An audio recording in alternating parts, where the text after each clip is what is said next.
Pardon, passez-moi l'expression, mise à l'écart.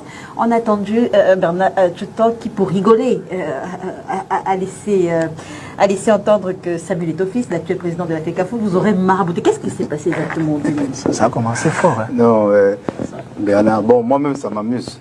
Donc, qu'est-ce qui s'est passé? Parce que vous avez vécu la chose, nous, on était à l'extérieur. Qu'est-ce qui s'est passé? Non, mais je pense qu'au-delà de l'histoire, la blague, il faut recentrer les choses. C'est des histoires qui m'amusent moi aussi. Non, en 2000, c'est vrai que j'avais été, disons, un peu malade. Mais, vous aviez, je veux dire, entrer dans les détails, Joe. Non, c'était, voilà, c'était on peut dire une intoxication, mais qui n'a pas duré toute la compétition. Légère. C'est légère. Non, je pense que c'est quand même important c'est vrai qu'il y a les blagues, mais faut quand même être sérieux parce que au-delà des blagues, non, moi je pense que personne ne maraboute personne.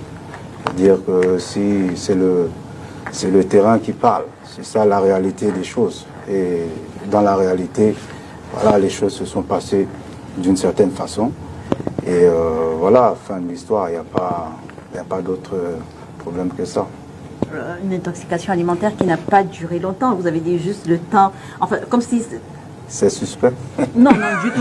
Je ne me permettrai jamais de le dire. Mais comment est-ce que vous avez vécu votre... Passez-moi une fois encore l'expression, votre mise à l'écart en 2000. Comment est-ce que vous avez vécu ça? Mise à l'écart, je ne comprends pas trop. Mise à l'écart, non. Ce qui s'est passé, c'est que ça se passe, je pense, partout, dans tout sport, dans toute équipe. À l'époque, on avait un très bon effectif, très bonne génération, très bons joueurs, à tous les niveaux, à tous les postes, notamment en attaque. Et voilà, quand un joueur peut-être prend la place d'un autre joueur et performe, c'est normal qu'il reste au stade. Et vous voyez que jusqu'à présent, la personne qui a pris la place, en tout cas jusqu'à longtemps, a toujours eu des performances, ce qui lui a valu même la carrière qu'il a fait, que tout le monde peut voir. Donc, non, l'histoire est celle-ci. Et je ne pense pas que ce soit une chose négative. Ça n'a pas été négatif, puisque ça nous a permis, le Cameroun, de remporter des titres, et puis de tirer même toute l'équipe vers l'eau. À ce moment-là, quelles étaient justement vos relations tous les deux?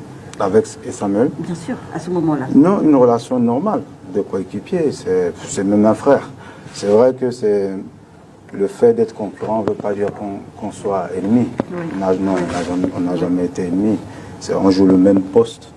On jouait le même poste avec peut-être même pratiquement les mêmes caractéristiques au niveau peut-être du style de jeu aussi.